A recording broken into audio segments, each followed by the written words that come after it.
Hello everyone. तो कैसे हैं आप सभी? I hope you all are doing your study properly. तो आज हम स्टार्ट करते हैं। हार्मफुल माइक्रो ऑर्गेनिज्म हमारा टॉपिक चल रहा था, उसके बाद हम स्प्रेड थ्रू कैरियर्स के टॉपिक पे चल रहे थे। उसमें हमने यहाँ तक कंप्लीट कर लिया था, पेज नंबर 35 के डेंगू वायरस तक कंप्लीट कर लिया था। ठीक है, क्लास 8 साइंस स्टार्ट करते हैं। Mosquitoes breed in water, so water must not be allowed to collect anywhere. जो मॉस्किटोज होते हैं वो वाटर में होते हैं। ठीक है, वाटर में जाके बैठते हैं, उड़ते हैं। ठीक है, तो जो वाटर होता है वो कभी भी कलेक्ट नहीं होना चाहिए। ठीक है, किसी भी जगह पे कलेक्ट नहीं होना चाहिए। इन द सेंस आपके यहाँ पर जैसे आप जहाँ रहते हो, ठीक है, आपके पास में कोई गड्ढा हो रहा है घर के बाहर, वहां पे बारिश आई या फिर किसी भी चीज का पानी जमा हुआ है बहुत टाइम से, तो वहां पे क्या आते हैं? मच्छर आते हैं, मच्छर पनपने लगते हैं। ठीक है, तो वो क्यों पनपते हैं? क्योंकि वहां पे क्या हो रहा है? वाटर कलेक्ट हो रहा है। तो कभी भी अपने घर के आसपास या घर में भी कभी वाटर कलेक्ट नहीं होना चाहिए।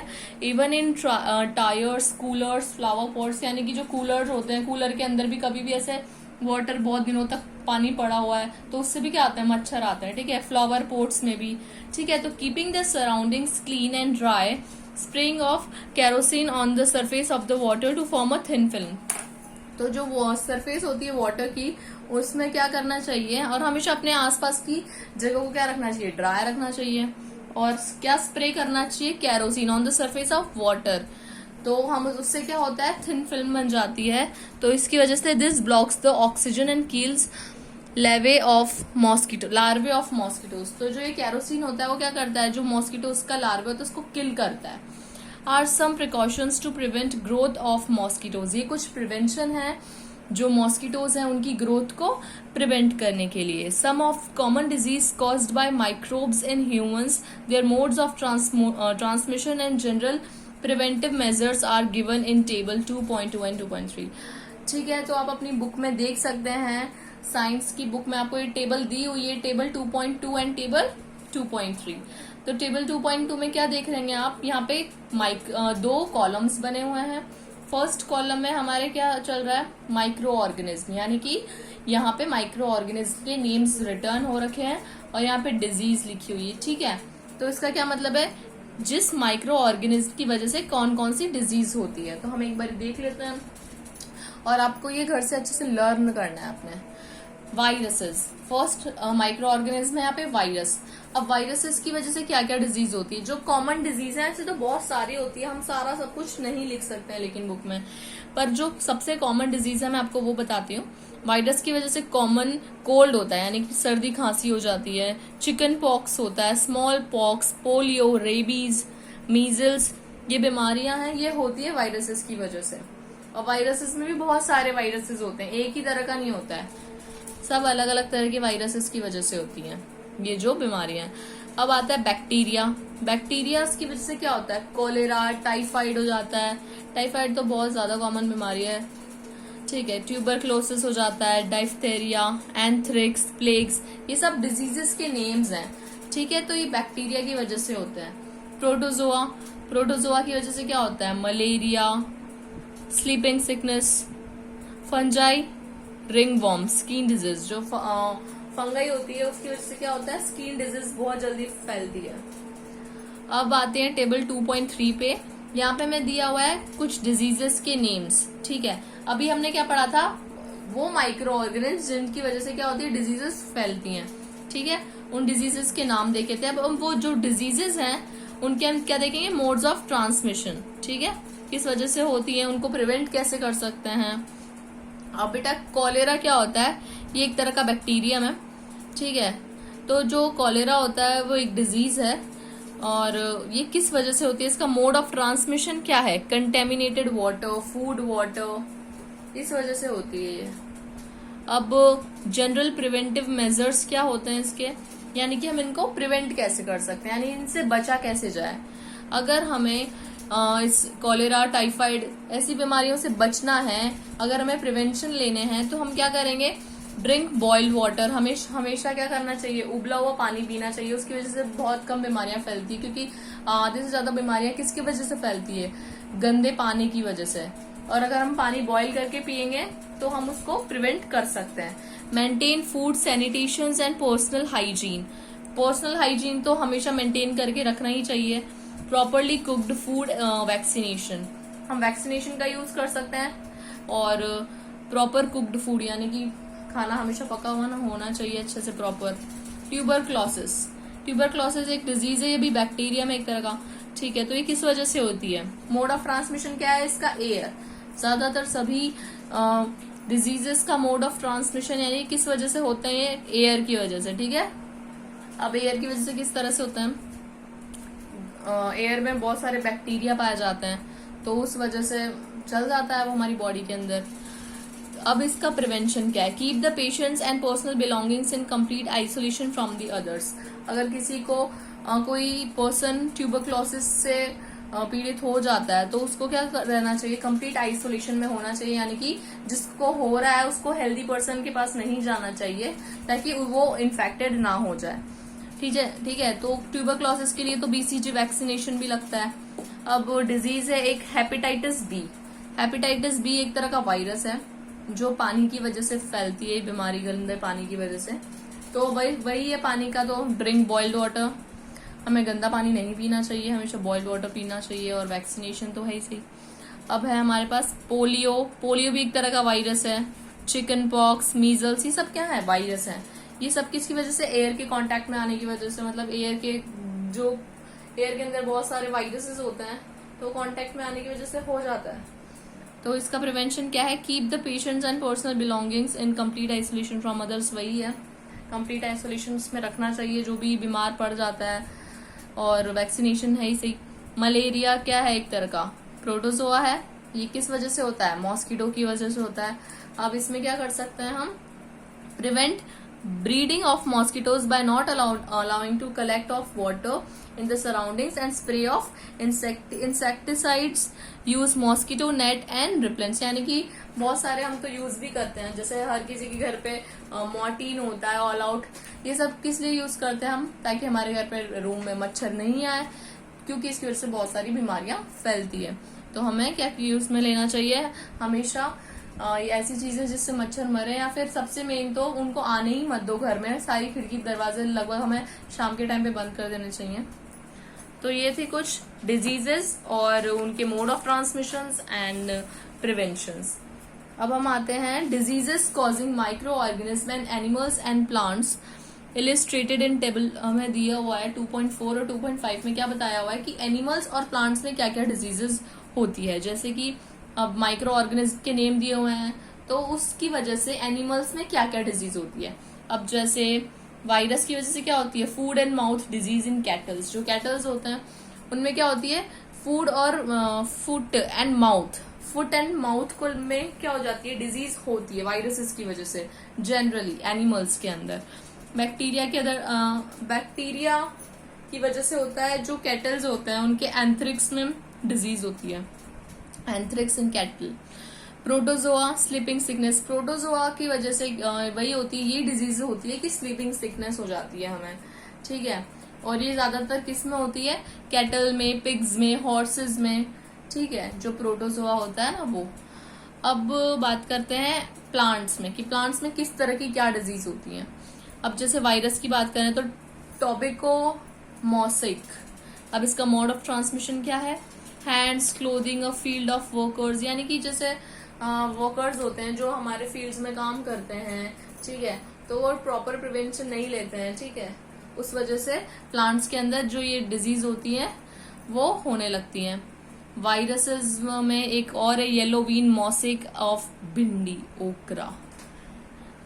ओके, अब माइक्रो ऑर्गेनिज्म दे रखा है हमें, बैक्टीरिया, फंगाई, ये सब बैक्टीरिया है। ये बैक्टीरिया में की वजह से क्या हो जाता है? अब ये सिट्रस कैंकर, सिट्रस कैंकर होता है प्लांट्स के अंदर, ठीक है, और वो किसकी वजह से होता है? एयर की वजह से होता है। ऐसे ही फंगाई तो किसके अंदर होती है? जो प्लांट्स होते हैं उनके अंदर फंगाई किस तरह से हो जाती है? Rust of wheat. तो फंगाई की वजह से क्या होता है? रस्ट एक डिजीज होती है, वो किसकी वजह से होती है?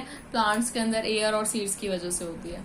तो हमने यहाँ पे कुछ डिजीजेस देखी एनिमल्स के अंदर, प्लांट्स के अंदर, ह्यूमंस के अंदर, और किस वजह से होती है, ये मोड्स ऑफ ट्रांसमिशन भी देखें। आप इनको अच्छे से चाहें तो अपनी कॉपी में ये टेबल बना सकते हैं ताकि आपको लर्न भी अच्छे से हो जाएगा, ठीक है, क्योंकि बहुत इंपॉर्टेंट है, ये यहाँ से डायरेक्ट क्वेश्चन बन जाता है।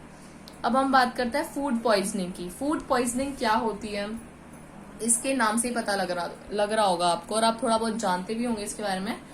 Food poisoning, you may have read in newspaper the reports about the children falling sick and vomiting after eating the lunch provided at the school। आप बहुत बारी न्यूज़पेपर में ये पढ़ते होंगे कि जो बच्चे हैं वो बीमार पड़ जाते हैं, उनको उल्टियां होती है।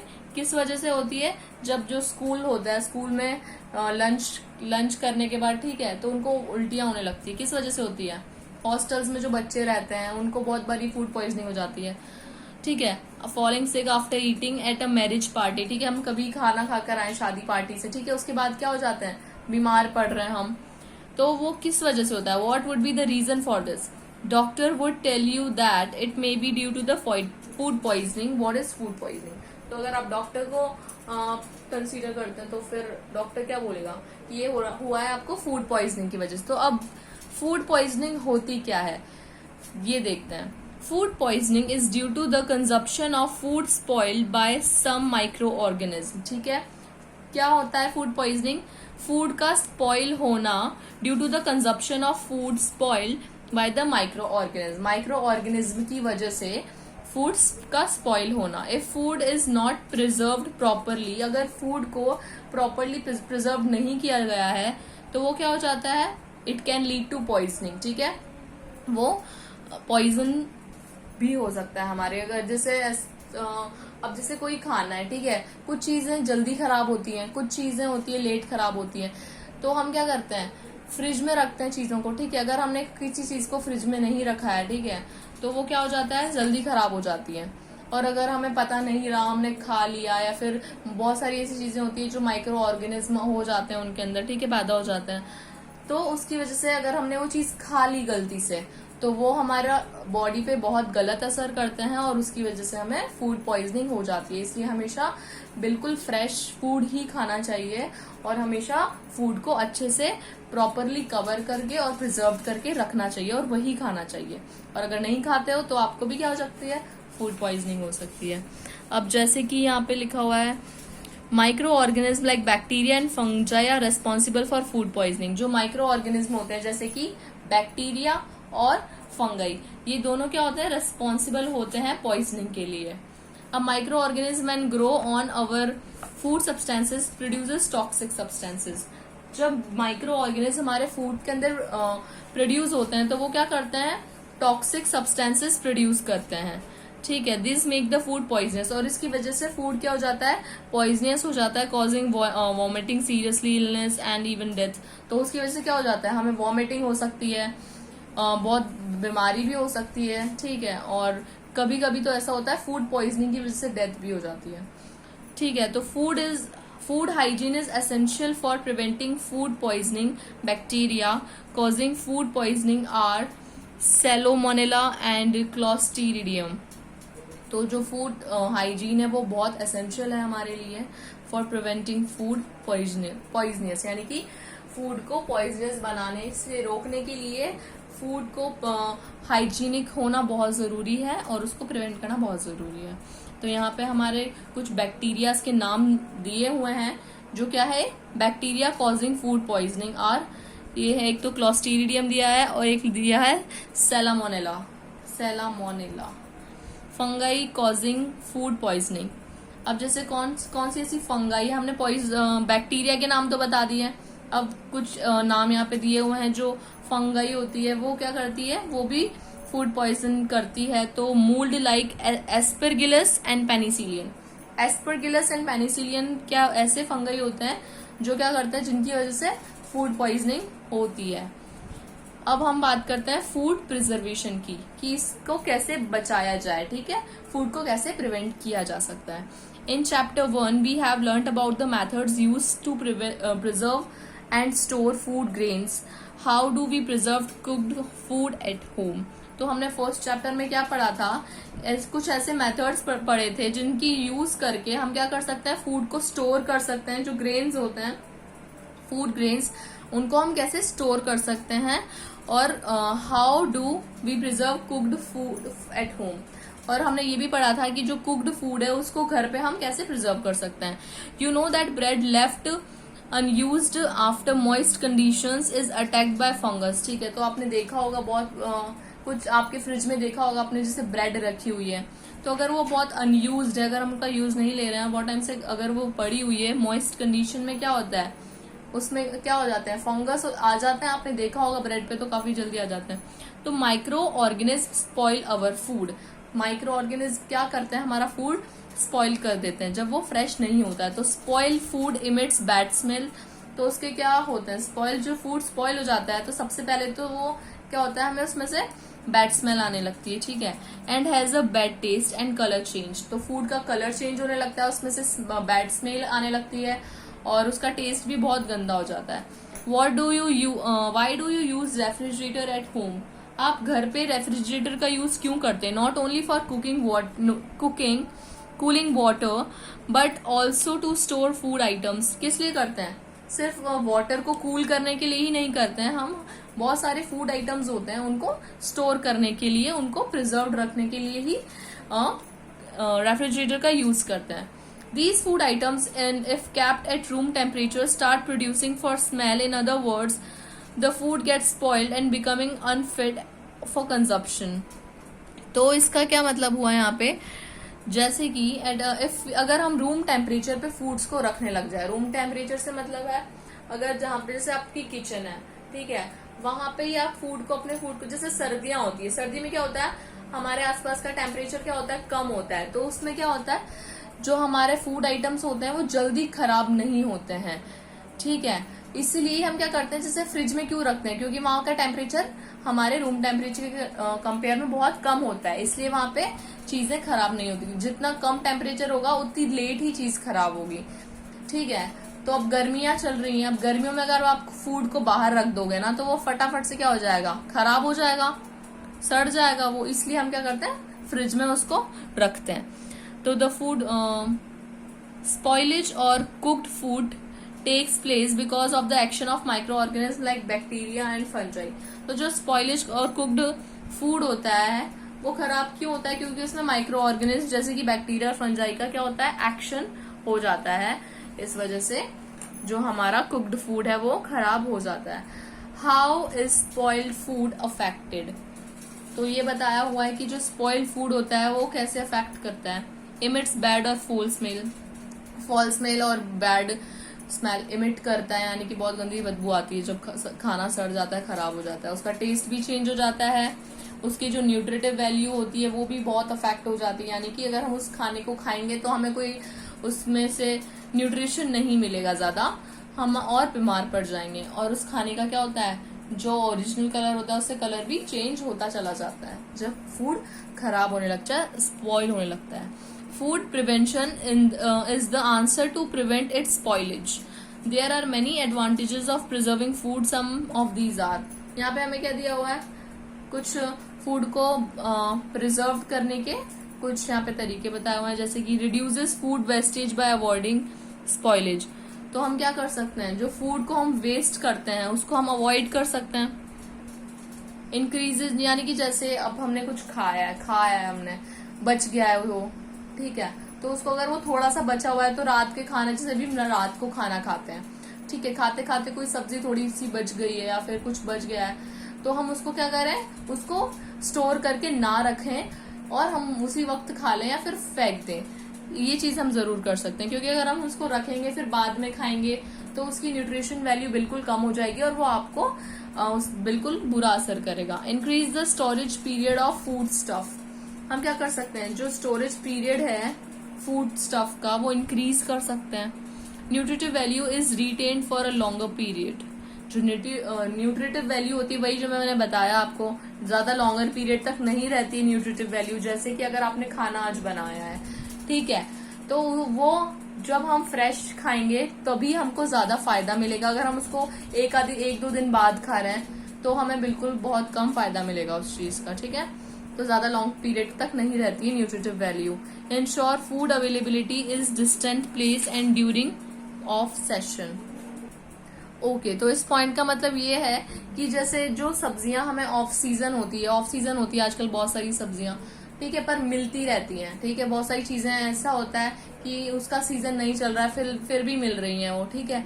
तो उन सब्जियों को या फिर उन वेजिटेबल्स को उन जैसे कि बहुत उनको अवॉइड कर सकते हैं हम, उनको ना खाएं तो अच्छा है। जो सीजन की सब्जियां होती है उनको खाएं, तो उसकी वजह से हम क्या होंगे, बीमार नहीं पड़ेंगे।